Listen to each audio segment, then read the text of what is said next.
اور سورہ ہجر کا رکوع نمبر 6 اور 14ویں پارے کا بھی رکوع نمبر 6، اور یہ سورہ ہجر کا آخری رکوع ہے۔ مختصر لفظی ترجمہ ہوگا، مختصر گرامر کے ساتھ، پھر انشاءاللہ اس کی تفسیر ہوگی۔ وَلَقَدْ كَذَّبَ أَصْحَابُ الْحِجْرِ الْمُرْسَلِينَ، اور جھٹلایا اصحاب ہجر نے پیغمبروں کو۔ ہجر جو ہے یہ ایک مقام ہے جہاں پر صالح علیہ الصلاۃ والسلام کی قوم رہا کرتی تھی، جسے قوم ثمود کہا جاتا ہے، تو اس لیے قوم ثمود کو اصحاب الحجر بھی کہا جاتا ہے۔ وَآتَيْنَاهُمْ آيَاتِنَا، اور ہم نے ان کو اپنی نشانیاں دیں، فَكَانُوا عَنْهَا مُعْرِضِينَ، لیکن وہ ان نشانیوں سے اعراض کیا کرتے تھے۔ وَكَانُوا يَنْحِتُونَ، اور تراشا کرتے تھے، مِنَ الْجِبَالِ، پہاڑوں میں سے، بیوتاً، گھروں کو، آمینین، امن کے ساتھ۔ فَأَخَذَتْهُمُ الصَّيْحَةُ، پکڑ لیا ان کو ایک چیخ نے، مصبحین، اس حال میں کہ وہ صبح کر رہے تھے۔ فَمَا أَغْنَىٰ عَنْهُمْ، پس کام نہیں آیا ان کے، مَا كَانُوا يَكْسِبُونَ، وہ کچھ جو وہ کمایا کرتے تھے، جو پیسہ کما رہے تھے، جو اسباب اور وسائل تھے ان کے پاس، وہ کام نہیں آئے۔ وَمَا خَلَقْنَا السَّمَاوَاتِ وَالْأَرْضَ، اور نہیں بنایا ہم نے آسمانوں کو اور زمین کو، وَمَا بَيْنَهُمَا، اور جو کچھ آسمانوں اور زمین کے درمیان ہے، إِلَّا بِالْحَقِّ، مگر حق کے ساتھ، کسی حکمت کے ساتھ۔ وَإِنَّ السَّاعَةَ لَآتِيَةٌ، اور بے شک قیامت جو ہے، لام تاکید کے لیے، آتیتن، آ کر رہے گی، وہ اس میں فاعل ہے نا، آ کر رہے گی۔ فَاصْفَحِ الصَّفْحَ، بس آپ اعراض کیجئے۔ صفح یصفح کا معنی ہوتا ہے کسی سے اعراض کرنا، منہ پھیر لینا۔ آپ اعراض کیجئے، الصفح الجمیل، عمدہ اعراض کرنا، جمیل جمال سے نکلا ہے، خوبصورت طریقے سے اعراض کرنا، یعنی ایسا اعراض کرنا جس میں انسان شکایت بھی نہ کرے اور اس میں شکوہ بھی نہ ہو، اور بس آپ اگلے کو ایسا اگنور کریں کہ اس میں ایسا بھی نہ ہو کہ، یعنی جیسے ہوتا ہے نا کہ اعراض کرنے کے بعد اگلا آپ سے پھر الجھ رہا ہوتا ہے کہ آپ نے مجھ سے اعراض کیوں کیا، تو پھر آپ اس کا جواب دے رہے ہوتے ہیں، یا آپ شکایت کر رہے ہوتے ہیں کہ مجھے کیوں حکم دیا جا رہا ہے اس طرح دوسرے سے اعراض کرنے کا۔ تو ایسا جمال والا اعراض ہونا چاہیے کہ جس میں کیا کہ نتیجہ میں وہ آپ کو تنگ نہ کریں۔ جیسے کوئی شخص آ کے بار بار تنگ کر رہا ہوتا ہے نا، ہم کہتے ہیں اس سے جان چھڑاؤ، آپ نے جان چھڑانے کا ایسا طریقہ اختیار کیا کہ اور زیادہ جان چھڑانا مشکل ہو گیا، اس کو دھکے دینا شروع کر دیا آپ نے۔ تو ایک ہم کہتے ہیں اچھے طریقے سے جان چھڑا لو، اچھے طریقے سے جان چھڑا لو، یعنی ایسا بھی نہ ہو کہ اس کے ساتھ بد کلامی ہو، بد تہذیبی ہو، اور ایسا بھی نہ ہو کہ اس کو آپ ٹائم دینا شروع کر دیں۔ تو اچھے طریقے سے جان چھڑائی جائے تاکہ واقعی میں جان چھوٹ جائے آپ کی۔ تو اللہ نے فرمایا کہ فَاصْفَحِ الصَّفْحَ الْجَمِيلَ، آپ عمدہ طریقے سے ان سے اعراض کریں۔ اِنَّ رَبَّكَ، بے شک تیرا رب، هُوَ الْخَلَّاقُ، خالق کا مبالغہ ہے، یہ بہترین خالق ہے، العلیم، اور جاننے والا ہے۔ وَلَقَدْ آتَيْنَاكَ، اور البتہ تحقیق ہم نے عطا کی آپ کو، سبعا من المثانی، مثنا عربی میں دگنے کو کہتے ہیں نا، فَانكِحُوا مَا طَابَ لَكُم مِّنَ النِّسَاءِ مثنا، دو دو، تو مثانی اس کی جمع آتی ہے۔ تو دو کا لفظ عربی میں تکرار کے معنی میں بھی آتا ہے، یعنی ایک چیز کا جب آپ تکرار کرتے ہیں تو دو ہو جاتی ہے نا وہ، تو مثانی اس چیز کو بھی کہا جاتا ہے جس میں تکرار ہو، تو اس لیے اس کا ترجمہ ہے وَلَقَدْ آتَيْنَاكَ، البتہ تحقیق ہم نے آپ کو عطا کی، سبعاً، 7، من المثانی، بار بار دہرائی جانے والی میں سے، یعنی سورہ فاتحہ۔ سورہ فاتحہ کی 7 آیتیں ہیں اور بار بار دہرائی جاتی ہے ہر نماز میں، تو اللہ فرماتے ہم نے آپ کو عطا کی ہے 7 آیتیں جو بار بار دہرائی جاتی ہیں، والقرآن العظیم، اور قرآن عظیم۔ لا تمدن، مد یمدو، کھینچنا، تمدن، یہ نون تاکید کے لیے، آپ ہرگز نہ کھینچیں، عینیک، کا اپنی دونوں آنکھوں کو، الی ما، ان چیزوں کی طرف، متعنا بہ، جن چیزوں کے ذریعے ہم نے فائدہ پہنچایا ہے ان کو، اور وہ کیا چیزیں ہیں، ازواجم، متعنا بہ ازواجم منہم، کہ جن چیزوں کے ذریعے ہم نے ان کو فائدہ پہنچایا ہے، ازواجم منہم، ان میں سے مختلف قسموں کو، یعنی مختلف قسم کے لوگوں کو ہم نے، جو ان کو دنیا سے جو ہم نے فائدہ پہنچایا ہے، تو آپ اپنی نگاہوں کو ان کی طرف کھینچ کے، ان چیزوں کی طرف کھینچ کے نہ لے کے جائیں۔ تو مقصد کیا ہے کہ ان کی جو دنیا کا عیش و عشرت، ان میں مختلف لوگوں کو ہم نے دیا ہے، ازواجن کا معنی مختلف لوگوں کو، تو ان چیزوں کی طرف آپ توجہ نہ کریں، ان کی دنیا کو نہ دیکھیں آپ۔ وَلَا تَحْزَنْ عَلَيْهِمْ، اور آپ ان پر غمزدہ بھی نہ ہو کہ ایمان کیوں نہیں لاتے۔ وَاخْفِضْ جَنَاحَكَ، اور اپنے پروں کو، یعنی اپنے پر بھی سائڈ پہ ہوتے ہیں نا، تو بازو کو بھی جناح کہا جاتا ہے، اپنے بازوؤں کو خفض یخفض، جھکا کے رکھیے، للمؤمنین، مومنین کے لیے۔ وقل، اور ان کافروں سے کہہ دیجئے، انی انا النذیر المبین، کہ بے شک میں ڈرانے والا ہوں واضح، کما انزلنا علی المقتسمین، جیسے کہ ہم نے نازل کیا تھا ان لوگوں پر جو تقسیم کرنے والے تھے۔ کیا مطلب؟ میں ڈرانے والا ہوں تم کو کس سے؟ عذاب سے۔ کیسا عذاب؟ جیسا کہ ہم نے نازل کیا تھا ڈرانے والوں پر۔ تو یہاں یہ جملہ محذوف ہے، یعنی عذاب سے ڈرانے والا ہوں۔ کون سا عذاب؟ بالکل اسی طرح کا عذاب جو ہم نے نازل کیا تھا تقسیم کرنے والوں پر۔ وہ کون تقسیم کرنے والے ہیں؟ الذین جعلوا القرآن عضین، کہ یہ وہ لوگ ہیں جنہوں نے قرآن کو بنا لیا عضین، ٹکڑے ٹکڑے، ٹکڑے ٹکڑے کر دیا، یعنی آسمانی کتابوں کو حصے کر دیے۔ جو اپنے موافق مضمون ہے اس کو لے لیا، اور جو اپنے خلاف جا رہا ہے اس کو چھوڑ دیا، یہ مطلب ہے۔ الذین، یہ وہ لوگ ہیں، جعلوا القرآن، جنہوں نے قرآن کو بنا دیا تھا عضین، ٹکڑے ٹکڑے۔ عضا اصل میں کہتے ہیں، عضو سے نکلا ہے نا، عضو آپ کے پارٹس کو کہا جاتا ہے، تو عضین اس کی جمع، عظاتن کی جمع، عضو سے نکلا ہے، اس طرح سے یاد رہے گا آپ کو۔ تو یہاں قرآن سے یا تو قرآن مجید مراد ہے کہ انہوں نے قرآن کے بھی ٹکڑے کر دیے ہیں، یعنی قرآن میں بھی جو بات ان کو اپنے فائدے کی لگتی ہے وہ لے لیتے ہیں، اور جو فائدے کی نہیں لگتی وہ چھوڑ دیتے ہیں۔ اور بہت سے مفسرین نے یہاں قرآن سے اس کے لغوی معنی مراد لیے ہیں، کیونکہ پچھلی آسمانی کتابوں کا تذکرہ چل رہا ہے نا، کہ جیسے عذاب ہم نے نازل کیا تھا علی المقتسمین، ان لوگوں پر جنہوں نے تقسیم کر رکھا تھا، آسمانی کتابوں کو تقسیم کر رکھا تھا، یعنی یہ وہ لوگ تھے جنہوں نے قرآن بمعنی مقروء، قراءت سے نکلا یہ لفظ، قراءت کا معنی ہوتا ہے پڑھنا، تو مقروء اس چیز جس کو پڑھا جاتا ہے، قرآن صیغہ مبالغہ ہے، وہ چیز جو بہت زیادہ پڑھی جاتی ہے، تو آسمانی کتاب میں بہت زیادہ پڑھی جاتی تھیں، تو اس لیے اس کو قرآن سے تعبیر کیا گیا۔ بہت سے مفسرین اس طرف گئے۔ تو یہ وہ لوگ ہیں جنہوں نے پڑھی جانے والی کتابوں کو عضین، ٹکڑے ٹکڑے کر دیا تھا، اور ٹکڑے کا مطلب یہی ہے کہ حصے بانٹ دیے تھے کہ یہ آیت پر عمل کرنا ہے، یہ والی کو نہیں ہم مانتے۔ فَوَرَبِّكَ، پس تیرے رب کی قسم، لَنَسْأَلَنَّهُمْ أَجْمَعِينَ، ہم ضرور بضرور ان سب سے پوچھیں گے اس بارے میں۔ کس بارے میں؟ عَمَّا كَانُوا يَعْمَلُونَ، اس چیز کے بارے میں جو یہ عمل کیا کرتے تھے۔ فَاصْدَعْ بِمَا تُؤْمَرُ، پس آپ کھل کے بیان کریں، بما، اس چیز کو، تؤمر، جس کا آپ کو حکم دیا جا رہا ہے۔ صدع یصدع کا معنی ہوتا ہے کسی چیز کو ظاہر کر دینا، تو یعنی کھول کے بیان کر دیں آپ۔ وَأَعْرِضْ عَنِ الْمُشْرِكِينَ، اور مشرکین سے اعراض کریں آپ۔ اِنَّا كَفَيْنَاكَ، ہم کافی ہو جائیں گے آپ کو، الْمُسْتَهْزِئِينَ، مذاق اڑانے والوں سے۔ یہ مذاق اڑانے والے وہ لوگ ہیں، الَّذِينَ يَجْعَلُونَ مَعَ اللَّهِ إِلَٰهًا آخر، جو بناتے ہیں اللہ کے ساتھ دوسرا معبود۔ فَسَوْفَ يَعْلَمُونَ، عن قریب ان کو پتہ چل جائے گا۔ وَلَقَدْ نَعْلَمُ، البتہ تحقیق ہم جانتے ہیں، أَنَّكَ يَضِيقُ، کہ بے شک آپ، يَضِيقُ صَدْرُكَ، آپ کا سینہ تنگ ہوتا ہے، ذاق یضیق کا معنی تنگ ہونا، بما یقولون، ان باتوں سے جو یہ کرتے ہیں، ہمیں معلوم ہے کہ آپ کا سینہ بہت تنگ ہوتا ہے۔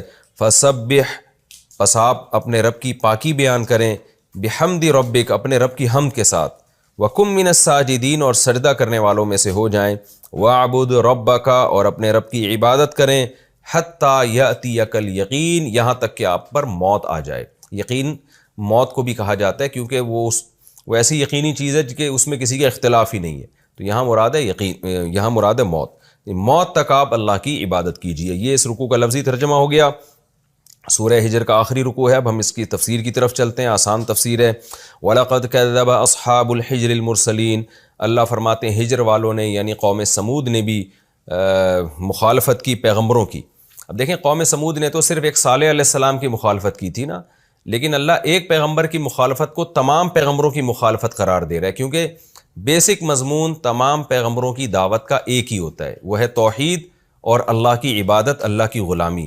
تو جو اس کانسیپٹ کو نہیں مانتا، اللہ کی نظر میں وہ جتنے بھی پیغمبر، ہزاروں لاکھوں پیغمبر آئے، سب کا منکر ہے وہ۔ وَآتَيْنَاهُمْ آيَاتِنَا، اللہ فرماتے ہیں ہم نے ان کو اپنی نشانیاں دیں، جن میں ایک نشانی تو اونٹنی کا پہاڑ سے نکلنا تھا، اس کے علاوہ جو زمین اور آسمان میں اتنی ساری نشانیاں ہیں وہ سب اس میں داخل ہیں۔ فَكَانُوا عَنْهَا مُعْرِضِينَ، وہ ان نشانیوں سے اعراض کیا کرتے تھے، ان میں غور نہیں کیا کرتے تھے۔ یہی بیماری آج بھی لبرل لوگوں میں ہے، جو بھی دین سے دور ہیں، وہ کائنات کی کتنی چیزوں پہ ریسرچ کر رہے ہیں، مگر ان نشانیوں سے خالق تک نہیں پہنچتے۔ یہ نہیں دیکھتے کہ یہ چیزیں خود بخود نہیں بن سکتی، کون ہے جس نے اتنا زبردست انتظام کیا ہمارے لیے، اتنا خوبصورت نظام بنایا اس نے، آسمان سے بارشیں برس رہی ہیں، زمین سے پودے نکل رہے ہیں, پھر ان میں پھل فروٹ پیدا ہو رہے ہیں, وہ ہم کھا رہے ہیں, تو ہر وقت ہماری ضرورتیں پوری ہو رہی ہیں اور بچہ پیدا ہو رہا ہے, ماں کی چھاتیوں میں دودھ آ رہا ہے, ایسا زبردست مینجمنٹ. تو آج بھی دنیا میں جتنے لوگ دیکھ لیں جو دین سے دور ہیں, غیر مسلم ہو یا مسلم ہو, وہ اللہ کی نشانیوں سے اعراض کرتے ہیں, غور کرتے ہیں کہ وہ سائنسی اعتبار سے تو غور کیا جا رہا ہے, یہ اس پہ غور نہیں کیا جا رہا ہے کہ کس نے ہمیں یہ نعمتیں دی ہیں, اس کے کیا حقوق ہیں. فما اغنی عنہم ما کانوا یکسبون, اللہ فرماتے ہیں جو کچھ انہوں نے کمایا تھا نا وہ ان کے کچھ بھی کام نہیں آیا. دو آیتیں رہ گئیں. وَكَانُوا يَنْحِتُونَ مِنَ الْجِبَالِ, اور وہ پہاڑوں کو تراشا کرتے تھے, بیوتن, کمرے بنا کے, بیت کمرے کو کہتے ہیں, یعنی گھر مراد ہیں, گھروں میں کمرے ہوتے ہیں نا, آمینین, امن کے ساتھ, بڑے تسلی کے ساتھ جو ہے پہاڑوں میں, یعنی ٹیکنالوجی میں ایسی ترقی کی انہوں نے, ہنر ایسا تھا ان کے پاس کہ چٹانوں کو تراش کے گھر بنا دیا کرتے تھے. تو اس کا مطلب یہ کہ اللہ کی نشانیوں میں اس طرح تو انہوں نے غور کیا تھا کہ ہمیں فائدہ کیسے ہو سکتا ہے, وہ والا غور نہیں کیا جس کا قرآن ان کو حکم دے رہا ہے. فَأَخَذَتْهُمُ الصَّيْحَةُ, اللہ فرماتے ہیں زوردار چیخ نے ان کو پکڑا, مصبحین, اس حال میں کہ وہ صبح کر رہے تھے, رات کو سوئے تو صبح کے وقت ان پر عذاب آیا. فما اغنی عنہم ما کانوا یکسبون, جو کچھ انہوں نے کمایا تھا وہ ان کے کام نہیں آیا, جو ترقی انہوں نے کی تھی. کیونکہ قرآن میں دوسرے مقام پر بھی ہے قوم عاد, قوم سمود کے بارے میں, کہ بہت ترقی کی تھی ان لوگوں نے. وما بلغوا معشار ما آتیناہم, قرآن اہل مکہ کو کہتا ہے تم ان کے 10ویں حصے کو بھی نہیں پہنچے ہو, اتنی ترقی کی تھی ان قوموں نے. لیکن وہ ساری ترقی, جو کچھ انہوں نے کمایا, وہ سب کا سب برباد ہو گیا, کچھ بھی کام نہیں آیا. اے اللہ تو نے ان کو تباہ و برباد کیوں کیا؟ وہ تو پھل پھول رہے تھے, کھا پی رہے تھے, ٹیکنالوجی میں, سائنس میں ترقی کر رہے تھے. اس کا جواب اللہ نے اگلی آیت میں دیا کہ وما خلقنا السماوات والارض وما بینہما الا بالحق, کہ ہم نے آسمانوں اور زمین اور جو کچھ اس کے درمیان ہے اس کو کسی حکمت سے پیدا کیا, حق کے ساتھ پیدا کیا ہے. کیا مطلب؟ کسی وجہ سے پیدا کیا ہم نے, وہ وجہ ہے آزمائش. یہ حکمت ہے اس میں کہ انسان ان نعمتوں کو دیکھ کر خدا کو یاد رکھتا ہے کہ نہیں رکھتا یاد. تو اگر ہم اس قوم کو تباہ نہ کرتے تو یہ اس کی علامت تھی کہ اللہ نے اس کائنات کو ایسے ہی پیدا کر دیا, بس پیدا کیا انسان کے لیے, اور انسان کو کوئی ٹاسک نہیں دی, وہ کھاؤ پیو موج مستی کرو اور مر جاؤ. تو پھر اگر یہ اس لیے پیدا کیا ہوتا تو پھر یہ باطل پیدائش ہوتی, یعنی اللہ پہ یہ سوٹ نہیں کرتی. ہر الٹے کام کو باطل کہا جاتا ہے, اور ہر وہ کام جو حکمت پر مبنی ہو اس کو حق کہا جاتا ہے. تو کیا مطلب؟ ہم نے حق کے ساتھ, یعنی حکمت کے ساتھ, ٹھیک طور پہ پیدا کیا ہے, اس طرح سے پیدا کیا ہے جس طرح سے پیدا کرنا خالق پہ جچتا ہے. تو بلا وجہ پیدا کرنا یہ خالق پہ جچتا نہیں ہے کہ ایویں ہی کائنات بنا دے. تو ہم انسان کو آزمانا چاہتے تھے تاکہ نیک لوگوں کو ہم کامیاب کریں اور بروں کو ہم سزا دیں. وَإِنَّ السَّاعَةَ لَآتِيَةٌ, یہ اگلی آیت, یعنی آیت کا اگلا جملہ بھی پچھلے جملے کا نتیجہ ہے کہ چونکہ ہم نے زمین اور آسمان کو کسی حکمت سے حق کے ساتھ پیدا کیا ہے, اور وہ جبھی ممکن ہے جب قیامت بھی قائم ہو اور لوگوں کو ان کے اعمال کا حساب و کتاب دیا جائے, ان کی جزا اور سزا کا نظام ہو. وہ ظاہر عام طور پہ دنیا میں نہیں ہوتا. تو اس کائنات کے وجود سے یہ خود بخود ثابت ہو جاتا ہے کہ جس خدا نے پیدا کیا آزمانے کے لیے, اور آزمائش کا رزلٹ نکلے گا. لہذا اللہ نے جو قیامت کا دعویٰ کیا ہے وہ دعوے میں بھی اللہ سچا ہے. اس لیے قرآن نے اگلی آیت کے اگلے حصے میں یہ کہا کہ ما خلقنا السماوات والارض وما بینہما الا بالحق, ہم نے آسمانوں اور زمینوں کو حکمت کے ساتھ پیدا کیا ہے. وَإِنَّ السَّاعَةَ لَآتِيَةٌ, اور بے شک قیامت آ کر رہے گی, یہ ہو نہیں سکتا کہ قیامت نہ آئے. فَاصْفَحِ الصَّفْحَ الْجَمِيلَ, پس اے محمد آپ عمدہ طریقے سے ان سے اعراض کریں. کیا مطلب؟ دلائل کی دنیا میں آپ کا پلڑا غالب ہے, اس لیے کہ یہ لوگ اگر نہیں مان رہے نا تو اس کا مطلب یہ لوگ یہ سمجھ رہے ہیں کہ یہ کائنات ہماری خدمت کے لیے پیدا ہوئی ہے اور ہم عیاشی کے لیے پیدا ہوئے ہیں, ہم خدا کی ماننے کے لیے پیدا نہیں ہوئے. تو یہ انتہائی کمزور دلیل ہے. آپ کی جو دلیل ہے کہ آپ کی دلیل کیا ہے کہ اس کائنات کو کسی وجہ سے پیدا کیا گیا ہے, اور وہ ہے انسان کی آزمائش, اور آزمائش کے بعد اگر رزلٹ نہ ہو تو اس آزمائش کا کوئی فائدہ نہیں ہوتا, اور رزلٹ ہوگا قیامت کے دن. تو اس لیے وَإِنَّ السَّاعَةَ لَآتِيَةٌ, قیامت آ کر رہے گی. تو اب آپ دلائل کی دنیا میں جب آپ کا پلڑا غالب ہے اور یہ پھر بھی نہیں مان رہے تو آپ نے غم نہیں کرنا, بلکہ فَاصْفَحِ الصَّفْحَ الْجَمِيلَ, بہترین طریقے سے ان سے اعراض کرنا ہے. یہاں اعراض کرنے کا مطلب یہ نہیں کہ تبلیغ چھوڑ دینی ہے, وہ تو آگے آ رہا ہے کہ آپ نے اور اچھے طریقے سے تبلیغ کرنی ہے. اعراض کا مطلب یہ ہے کہ ان کی طرف سے جو مشکلات آ رہی ہیں, مخالفتیں ہو رہی ہیں, سزائیں مل رہی ہیں, تو انتقام نہیں لینا آپ نے, کیونکہ انتقام لیا تو مسلمان کمزور ہیں, تو اور زیادہ مسلمانوں پر ظلم شروع ہو جائے گا. تو بس برداشت والی پالیسی اختیار کرنی ہے اور ان کے الٹے سیدھے اعتراضات ہیں ان کا جواب نہیں دینا آپ نے. تو پازیٹیو وے میں آپ کام کرتے چلے جائیں, یہ مطلب ہے. ان ربک هو الخلاق العلیم, بے شک تیرا رب زبردست پیدا کرنے والا اور جاننے والا ہے. کیا مطلب؟ جس نے پیدا کیا ہے تو وہ تو زیادہ اچھا جانتا ہے. جیسے سورہ ملک میں الا یعلم من خلق, جس نے پیدا کیا وہ جانتا نہیں ہے کیا؟ تو ہم نے ان کو پیدا کیا تو ہم ان کے حالات سے بھی واقف ہیں. لہذا آپ جو غم لیتے ہیں نا کہ یہ ایمان کیوں نہیں قبول کر رہے, تو آپ یہ غم نہ لیں, ہم ان کے حالات کو آپ سے بہتر جانتے ہیں, ہمیں پتہ ہے کہ ہم نے کس کے ساتھ کیا معاملہ کرنا ہے. رہا یہ مسئلہ کہ پھر جب نبی تبلیغ کر رہے ہیں اور یہ مان بھی نہیں رہے تو غم تو بہرحال ہوتا ہے. تو اللہ نے اس غم کو دور کرنے کے دو طریقے بیان کیے, ایک تو اس آیت میں اور ایک اس رکوع کے آخر میں. پہلا طریقہ کیا ہے؟ وہ یہ ہے کہ ہم نے آپ کو روحانی نعمتیں بہت دی ہیں. ٹھیک ہے, یہ نافرمان ہیں اور دنیاوی ترقی ان کے پاس بہت ہے, جیسے کہ آگے آیت میں آ رہا ہے, لیکن آپ کے پاس روحانی نعمتیں بہت ہیں. وہ روحانی نعمت کیا ہے؟ وَلَقَدْ آتَيْنَاكَ سَبْعًا مِّنَ الْمَثَانِي, البتہ تحقیق ہم نے آپ کو دی ہے 7 وہ آیتیں جو بار بار دہرائی جاتی ہیں, یعنی سورہ فاتحہ دی ہے ہم نے آپ کو. تو یہ اتنی بڑی نعمت ہے کہ کتنی خوبصورت سورت ہے نا سورہ فاتحہ, جس میں اللہ کی حمد و ثنا ہے, مالک یوم الدین, روز جزا کا مالک ہے, جس سے انسان کو دنیا کا مسافر خانہ ہونا سمجھ میں آتا ہے. ایاک نعبد, ہم تیری ہی عبادت کرتے ہیں, جس سے انسان کو یہ احساس ہوتا ہے کہ ہم تو اللہ کے غلام ہیں, تو جو کام ہمیں دے گا ہم تو وہ کریں گے. پھر اس میں یہ بتایا جا رہا ہے کہ انعام یافتہ لوگ کون ہیں. وہ لوگ ہیں جو اللہ اور اس کے رسول کی اطاعت کرتے ہیں, اور تباہ و برباد ہونے والے یہود و نصارہ ہیں جن پر اللہ کا غضب ہوا اور جو گمراہ ہو گئے. تو یہ آیت آپ کو, یہ صورت آپ کو تسلی دے گی. حدیث میں آتا ہے کہ اللہ تعالیٰ نے سورہ فاتحہ جیسی صورت کسی پیغمبر پہ نازل نہیں کی ہے, یعنی مضمون کے لحاظ سے, تسلی کے اعتبار سے, اور انسان کو اس کا مقصد واضح کرنے کے اعتبار سے, اس کا ویژن کلیئر کرنے کے اعتبار سے. تو اللہ تعالیٰ فرماتے ہیں ہم نے آپ کو یہ صورت دی ہے والقرآن العظیم, اور قرآن عظیم. اب یا تو یہ واو تفسیر کے لیے, یعنی یہ سورہ فاتحہ ہی کی تفسیر کی جا رہی ہے کہ ہم نے آپ کو سورہ فاتحہ دی ہے اور قرآن عظیم, یعنی ایسی سورہ فاتحہ جو کہ قرآن عظیم ہے. اور یا پھر یہ کہ یہ عطف کے لیے کہ سورہ فاتحہ دی اور بقیہ قرآن بھی دیا ہے ہم نے آپ کو, تو یہ قرآن ان پر تھوڑی نازل ہو رہا ہے, یہ تو آپ پہ نازل ہو رہا ہے. تو آپ کی تسلی کے لیے یہ کافی ہے کہ ایسا قرآن کلام آپ پر نازل ہو رہا ہے جو آپ کو سیدھا راستہ دکھا رہا ہے. لا تمدن عینیک, لہذا جب ہم نے آپ کو یہ روحانی نعمتیں دی ہیں تو ان کی مادی ترقی کی طرف آپ کی نظریں نہیں جانی چاہیے. لا تمدن عینیک, آپ کی نظریں نہ کھنچیں الی ما متعنا بہ, ان چیزوں کی طرف جن چیزوں کے ذریعے ہم نے ان کو دنیا کا ساز و سامان دیا ہے, عیش دیا ہے. ازواجا منہم, ان میں مختلف قسم کے لوگوں کو, کسی کے پاس مویشی زیادہ ہیں, کسی کے پاس پراپرٹی زیادہ ہے, کسی کے پاس جو ہے وہ اولاد زیادہ ہے, کسی کے پاس عزت زیادہ ہے. تو مختلف دنیا کی نعمتیں جو مختلف لوگوں کو ہم نے دی ہیں, آپ کی نظریں ان کی طرف نہ جائیں, آپ ان کی دنیا کو دیکھیں بھی نہیں. آپ ولا تحزن علیہم, اور ان پر غمزدہ بھی نہ ہو. غمزدہ کیا کہ اتنا کچھ اللہ نے دیا پھر بھی ایمان کیوں نہیں لے کر آ رہے, یہ غم آپ مت کریں, بلکہ آپ کی جو توجہ ہونی چاہیے, یعنی آپ کا جو شفقت کا معاملہ ہونا چاہیے, وہ ان لوگوں کے لیے ہونا چاہیے جو ایمان لا رہے ہیں. وَخْفِضْ جَنَاحَكَ لِلْمُؤْمِنِينَ, ایمان والوں کے لیے اپنے بازوؤں کو جھکا دیں. بازو جھکانا اصل میں کنایا ہے نرمی سے.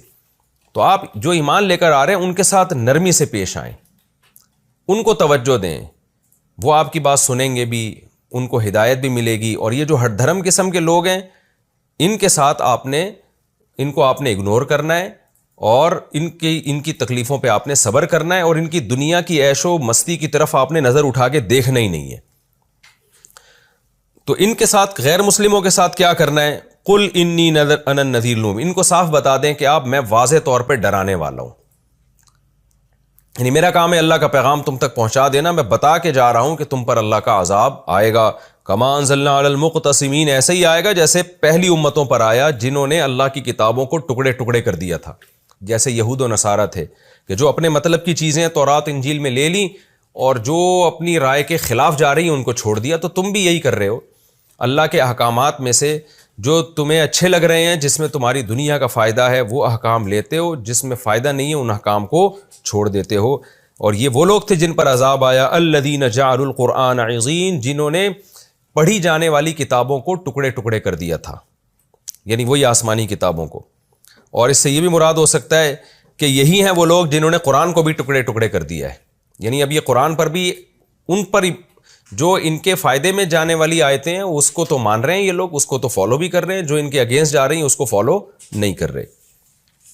فَوَرَبِّكَ پس اے محمد ہمیں تیرے رب کی قسم صلی اللہ علیہ وسلم لَنَسْأَلَنَّهُمْ أَجْمَعِينَ ان سب کے سب سے ہم قیامت کے دن سوال کریں گے, عَمَّا كَانُوا يَعْمَلُونَ اس عمل کے بارے میں جو یہ لوگ کر رہے ہیں.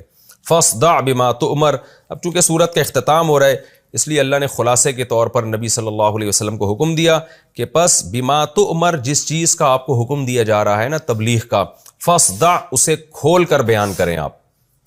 یعنی آپ نے عقیدہ توحید کو اور اللہ کی عبودیت کو کھل کے بیان کرنا ہے.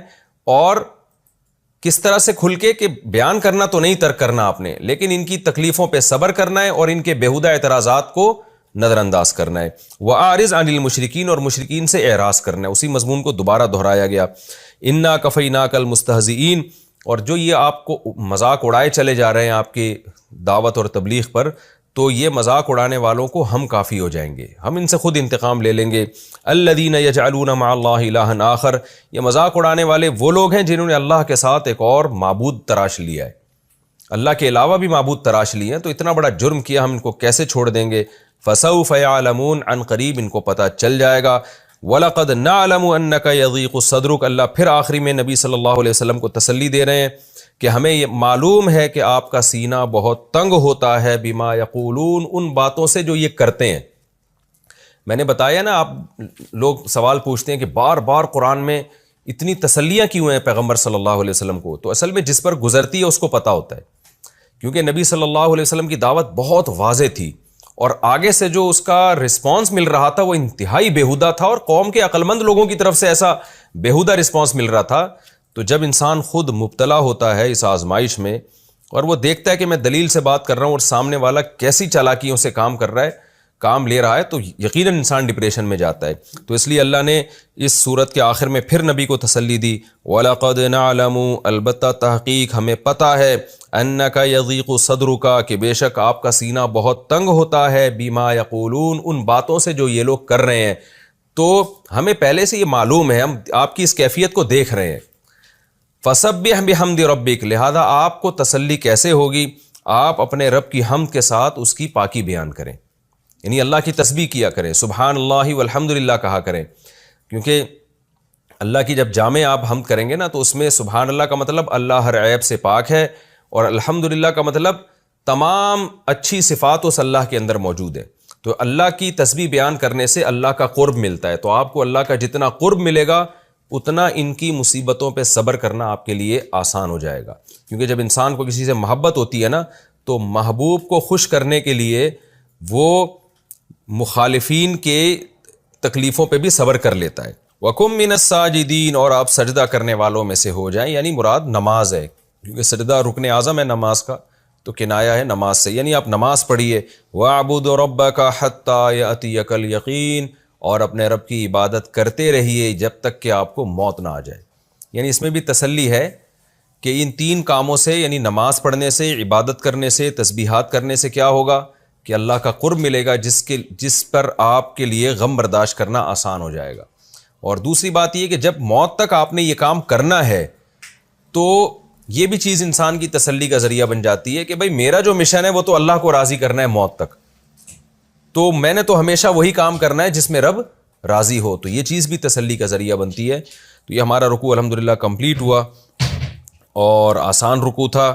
اس کے بعد انشاءاللہ ہم اگلے ایپیسوڈ میں شروع کریں گے, رکوع نمبر 7 شروع کریں گے انشاءاللہ ہم 14ویں پارے کا, اور سورہ نحل شروع کریں گے. سورہ نحل کا پہلا رکوع انشاءاللہ ہم اگلے ایپیسوڈ میں شروع کریں گے. اللہ تعالیٰ سمجھنے کی عمل کی توفیق عطا فرمائے. وما علینا الا البلاغ.